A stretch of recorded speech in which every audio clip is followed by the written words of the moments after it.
Mga idol, ka-gym, katapos ko lang mag-workout, ang sarap talaga ng feelings. Pag pinapawis ka nang dahil sa pagbabatak ng muscle, kaysa sa pinapawis ka dahil sa init ng panahon. Subukan nyo mga idol, kahit sa bahay lang, mag-workout kayo. Kung may panahon naman kayo sa gym, okay din. Mas maraming ekipo doon.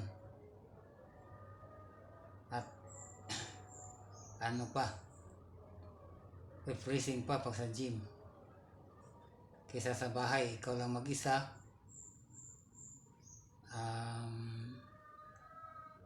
Walang makikitang iba. So okay din. Sige mga idol,